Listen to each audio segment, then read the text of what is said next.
할렐루야. 주님의 은혜와 평강이 우리들 가운데 늘 함께 하시기를 주님의 이름으로 축복합니다.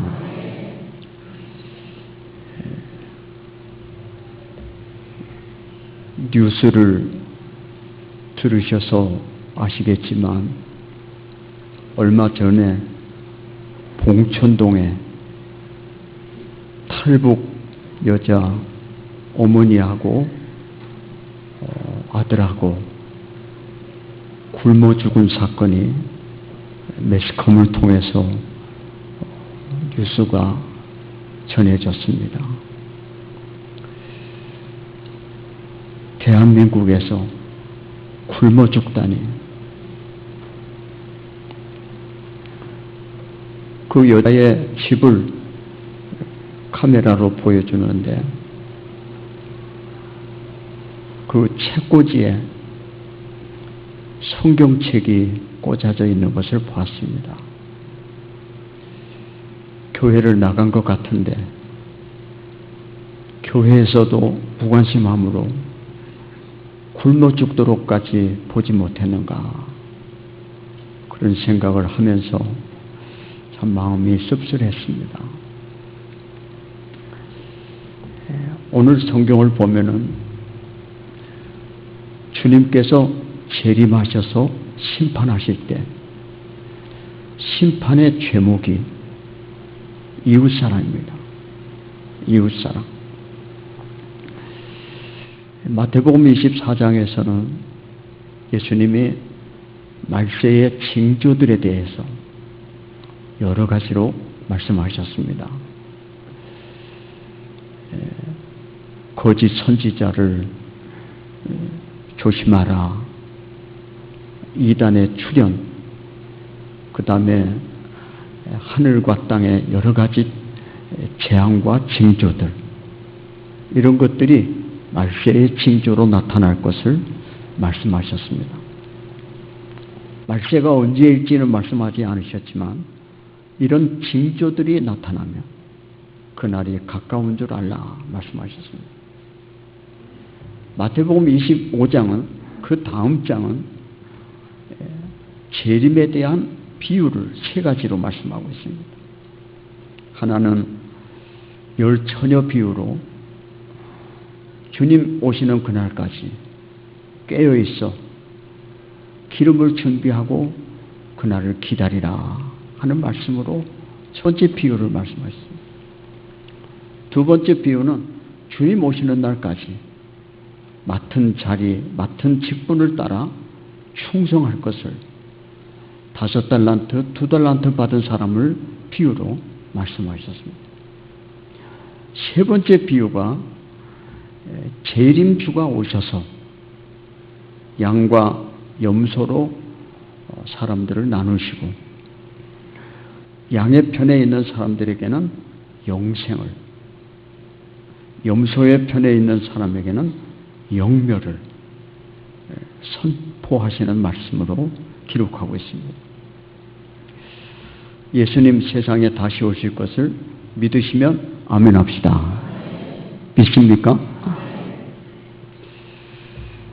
25시를 쓴 작가 게오르규라고 하는 사람은 25시 서문에서 주님이 재림하실 필요가 없어졌다. 그 이유는 재림주를 맞을 사람이 하나도 없기 때문이다. 오늘 이 시대 사람들은 모두가 짐승이 되어버렸다라고 말했습니다. 주님의 재림을 기다리는 성도들이 많지 않고 사람들조차도 짐승이 되어버렸다고 말하고 있습니다. 오늘 끔찍한 사건들을 보면은 인간의 탈을 썼으면서도 저게 인간인가 할 정도로 참으로 무서운 범죄들이 우리들 주변에서 일어나고 있는 것을 우리가 보게 됩니다. 마태복음은 심판의 복음이라 하는 별명을 갖고 있습니다. 그래서 마태복음서 안에는 심판에 대한 교훈과 비유들이 많이 나옵니다. 예를 들어서 알곡과 겨, 반석 위의 집과 모래 위의 집, 밀과 가라지, 좋은 고기와 나쁜 고기, 악한 종과 선한 종, 포도원 일꾼들을 통해서, 또 악한 농부를 통해서, 예복을 입지 않고 혼인자리에 앉은 손, 충성된 종과 불충한 종, 슬기 있는 처녀와 미련한 처녀, 이런 것들을 마태복음에서 소개하고 있는 것을 보면은 마태복음은 심판의 복음이라고 말할 만큼 그런 심판에 대한 비유가 가득히 들어있습니다. 오늘 우리가 읽은 본문 말씀이 더 명백하게 심판을 그리고 있는데, 심판이라고 하는 말은 갈라놓는다 하는 의미가 있습니다. 갈라놓는다. 그래서 가라지, 겨자 속에서 알곡을, 진짜 속에서 가짜를 골라내는 것, 구별해내는 것, 이것을 심판이라고 합니다. 주님께서 오셔서 진짜 가짜가 다 섞여있는 교회 안에서 진짜와 가짜, 알곡과 쭉정이를 가르러 심판주로 오신다고 하는 말씀이 오늘 본문의 말씀입니다. 오늘 본문의 말씀을 통해서 몇 가지로 말씀을 나누어 생각해 보겠습니다. 첫 번째로는 심판주로 오시는 주님이 어떤 분이냐. 31절에 보니까 초림의 주님은 초랑한 말구유로 어린 아기로 탄생하셨지만 재림의 주님은 영광의 주로 오신다 그랬습니다. 자기 영광의 주로 오신다 그랬습니다. 예수님의 영광은 변화산상에서 나타난 참으로 찬란한 영광과 같은 영광을 그분이 가지고 계십니다. 다니엘은 예수님을 보고 인자를 보고 7일 동안을 정신이 나가버렸습니다. 사도 요한은 예수님을 보자마자 기절해버렸습니다. 이런 영광의 주님을 우리는 그냥 인간의 모습으로 오신 예수님으로만 이해하지만 자기 영광을 가지고 주님이 세상에 오신다. 그 영광 찬란한 모습으로 주님이 재림하시고 천군 천사 호위 받으시며 천사장의 호령과 나팔소리와 더불어 이 세상에 다시 오신다고 성경은 오늘 본문이 말씀하고 있습니다. 그리고 그가 영광의 보좌에 앉으셔서 만국을 심판하시게 된다라고 말했습니다. 심판의 대상은 누구냐? 32절에 보니까 모든 민족이라고 했습니다. 과거, 현재, 앞으로 미래의 모든 사람, 세계 모든 민족이 주님 앞에 서게 된다는 것입니다. 믿는 자, 안 믿는 자, 민족, 인종, 종족, 지구 구석구석에 있는 모든 사람들이 주님 앞에 서게 될 것입니다. 그리고 그 주님은 그 사람들을 심판하시는데 양과 염소로 구별하신다 그랬습니다. 양과 염소는 비슷한 동물이지만 목자장 대신 예수님은 양과 염소를 너무 잘 아십니다.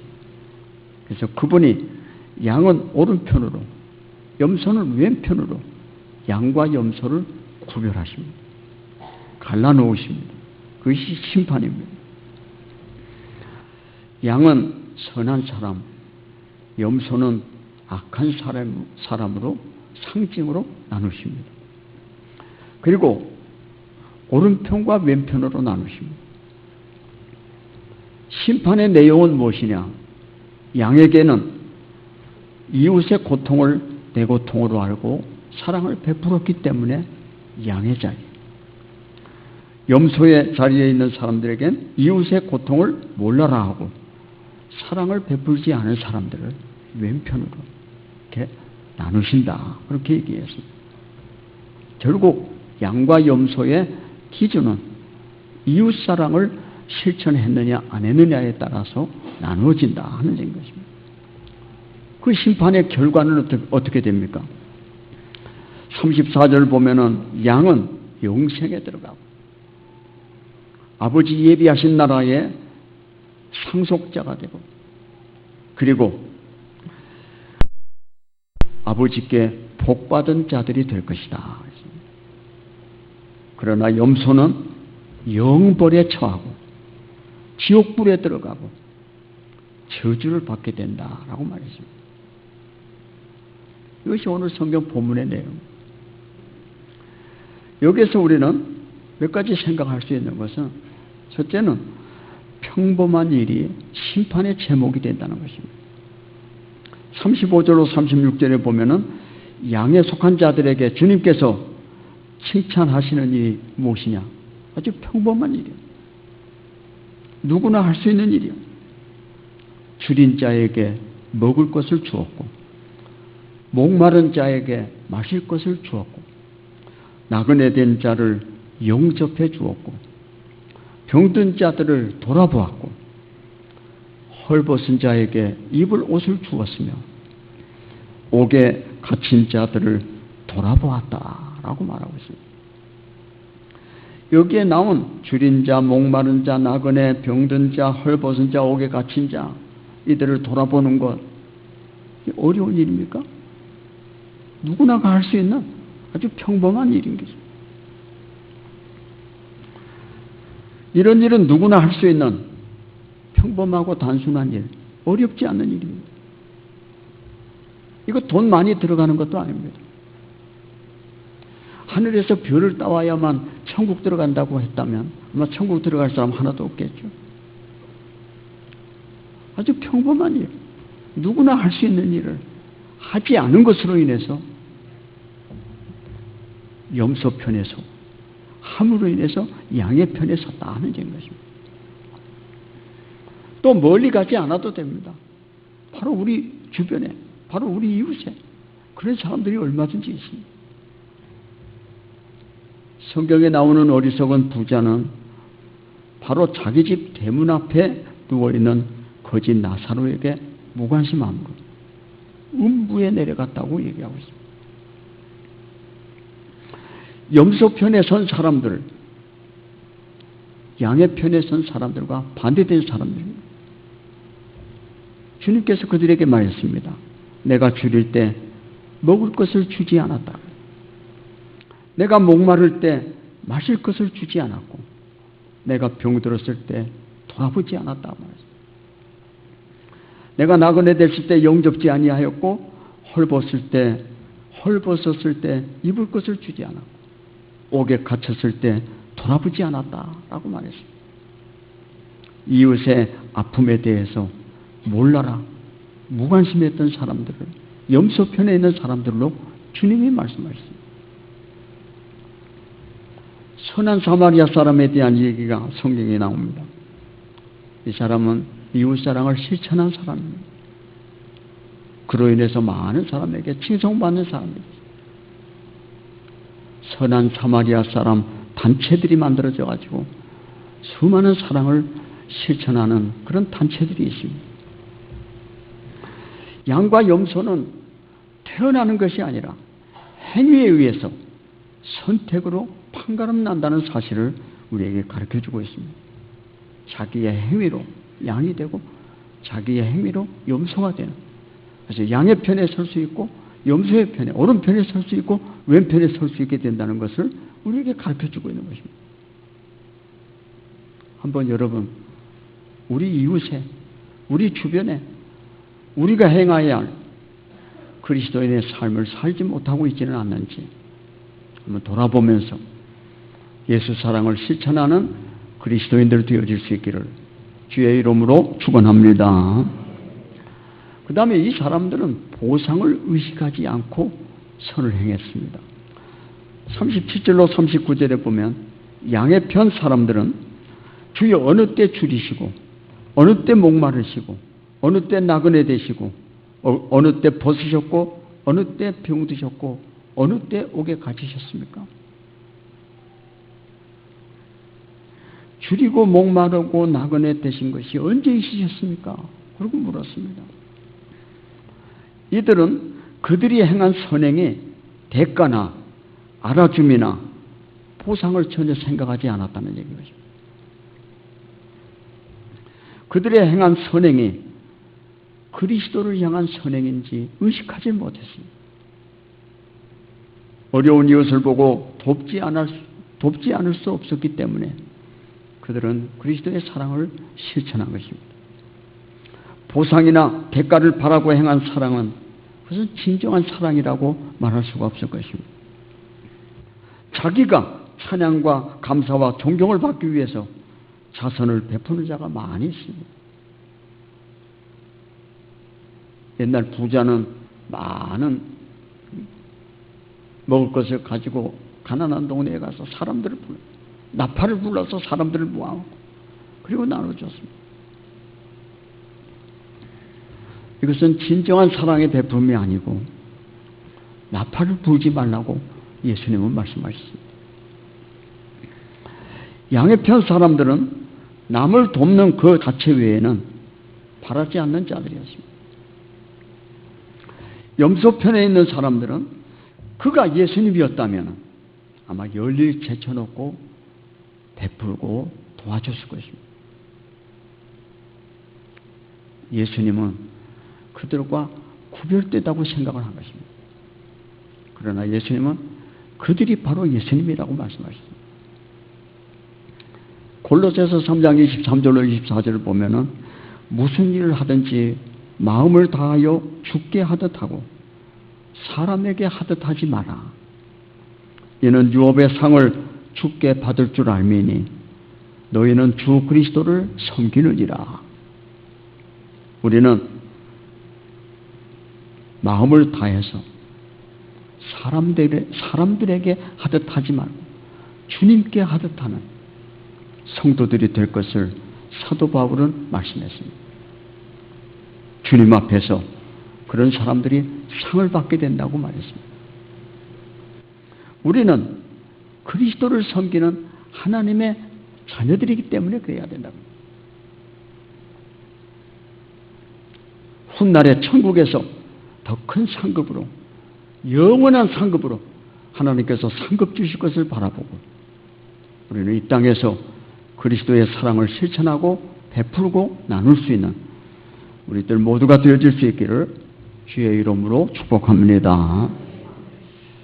여기서 우리가 지극히 작은 자 사상을 우리가 발견하게 됩니다. 40절 45절에 보면 지극히 작은 자에게 한 것이 곧 나에게 한 것이다. 주님이 이렇게 말씀하셨습니다. 이 비유 속에서 주님이 이 말씀을 하셨습니다. 지극히 작은 자에게 한 것이 곧 나에게 한 것이다. 지극히 작은 자, 그가 바로 예수님이다 생각하고 우리가 사랑을 실천해야 된다는 것입니다.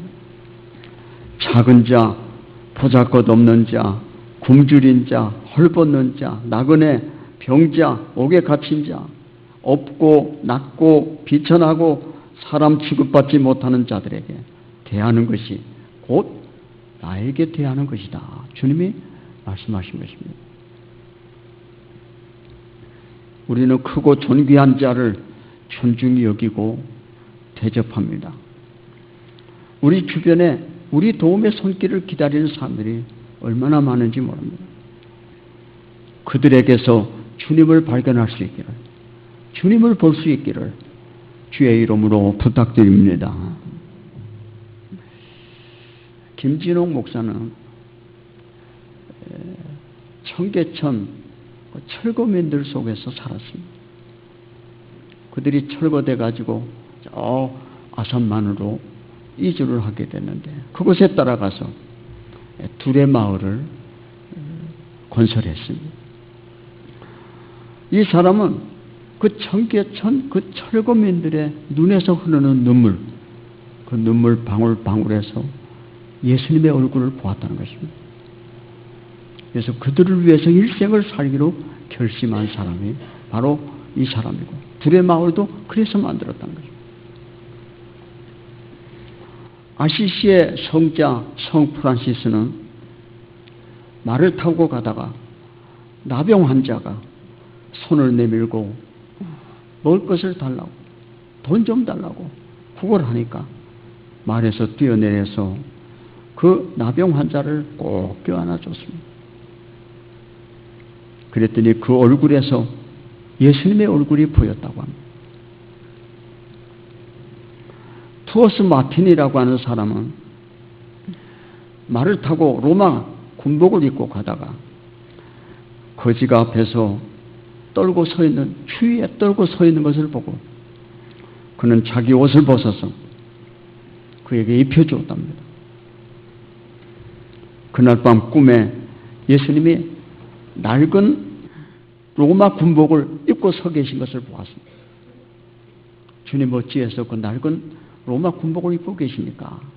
하고 물으니까 오늘 네가 나에게 벗어준 옷이다 라고 말했다고 합니다. 톨스토이라고 하는 사람은 그의 단편 문학에서 구두방 할아버지 이반 아부지 H라고 하는 글을 썼습니다.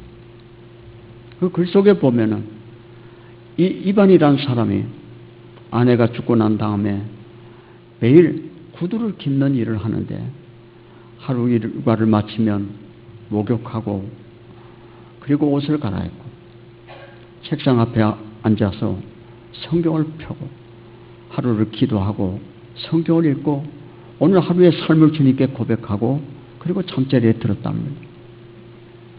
하룻밤은 잠을 자는데 주님이 나타나서 내일 너의 집을 내가 방문하겠다라고 말씀하셨답니다. 그래서 이 이반은 하루 종일 예수님을 기다렸습니다. 음식도 준비해서 예수님 오시면 대접하려고 기다리고 있었습니다. 아무리 기다려도 주님은 오시지 않았습니다.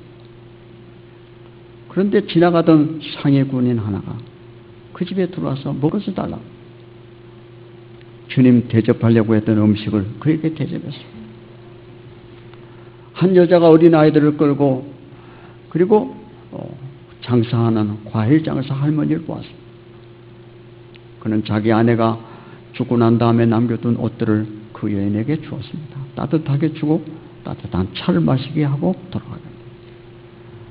그 외에 여러 사람을 그가 영접을 하는데 주님을 영접하던 준비된 모든 것들을 다 그들에게 베풀었습니다. 하루가 지나고 그날도 씻고 성경을 펴고 오늘 하루를 주님께 보고 하는데 주님이 나타나셨습니다. 이반 아부지 H, 오늘 내가 너의 집에 찾아가서 융숭한 대접을 받았노라고 얘기했습니다. 주님, 저는 하루 종일 기다렸는데 주님 언제 오셨단 말씀입니까? 주님의 모습이 상위군인으로 한 허름한 여자의 모습으로 여러 모습으로 보여졌습니다. 그들이 바로 나다 라고 말씀했습니다. 그는 그 이후로 예수님처럼 사람들을 대하고 그들에게 사랑을 베풀었다고 하는 얘기가 단편문학에 나오는 톨스토이의 이야기입니다. 대가를 생각하지 않고 단순한 일상생활 속에서 그리스도의 사랑을 실천하는 그리스도인들, 일생을 그렇게 살 때 심판주가 오셔서 우리를 심판하실 때 양의 편에 오른편에 서서 영생을 얻을 자들, 하나님 나라를 상속받을 자들, 하나님께 복받은 자들이라고 하는 주님의 칭찬과 주님의 상급을 받는 성도들이 되어지도록 살아가게 되기를 간절히 소원합니다. 양의 편에 오른편에 선 사람들에게 주님이 하신 말씀이 그것입니다. 지극히 적은 자에게 한 것이 곧 나에게 한 것이라고 말씀하셨습니다. 이것은 하루아침에 되는 게 아닙니다. 일생의 삶이 양이냐 염소냐로 갈라지게 된다는 것입니다. 한두 번의 삶이 아니라 우리가 일생을 어떻게 살았느냐에 따라서 갈라진다. 마틴 루터 킹이 마지막 설교문에서 이렇게 말했습니다. 만일 여러분이 나의 마지막 날에 나와 같이 계시게 된다면 부디 장례식을 길게 하지 말아 주십시오. 내가 노벨상을 탔다는 조사는 하지 마십시오. 그것은 중요하지 않습니다. 다만 마틴 루터 킹은 남에게 봉사하는 일에 생명을 주려고 애썼다고만 하시면 됩니다. 그날 여러분이 저 사람은 굶주린 자에게 먹을 것을 주려고 애쓴 사람입니다 라고 말할 수 있다면 그것으로 저는 족합니다. 저분이 헐벗은 자에게 입을 것을 주려고 노력했습니다. 저분은 감옥에 갇힌 자들을 돌아보았고 전 인류에게 봉사하려고 애쓴 사람입니다 라고 말하면 나는 그 이상 아무것도 바랄 것이 없습니다 라고 유언했다고 말합니다. 지극히 작은 자, 우리가 보기에 지극히 작은 자들이 바로 주님이라고 하는 사실을 우리는 생각하고 그 주님에게 하듯이 그들에게 함으로 인해서 훗날에 우리 주님께서 심판하러 오셔서 우리를 심판하실 때 양의 편에서 하나님의 나라를 상속받는 성도들로 설 수 있게 되기를 간절히 바랍니다. 히브리서 13장 6절에 이렇게 말했습니다. 선을 행함과 나누어 주기를 잊지 말라. 하나님은 이 같은 제사를 기뻐하시느니라 말했습니다. 하나님 기뻐하시는 삶을 살아가는 우리들 모두의 삶이 되므로 양의 편, 오른편 하나님의 나라에 들어가는 하나님의 자녀들 우리 모두 되어질 수 있기를 주님의 이름으로 축원합니다. 기도하겠습니다. 하나님 아버지, 예수님의 눈을 가지게 도와주시옵소서. 예수님의 마음을 가지게 하여 주시옵소서. 예수님의 귀를 가지고 예수님의 손을 가지고 예수님의 손발이 되게 하여 주시옵소서. 훗날에 심판주로 세상에 다시 오실 주님 앞에 설 때 우리가 칭찬받고 잘했다, 칭찬받고 오른편 양의 편에 서서 하나님의 나라를 상속받고 영생에 이르는 하나님의 자녀들 우리 모두 되게 하여 주시옵소서. 예수님 이름으로 기도하옵나이다. 아멘.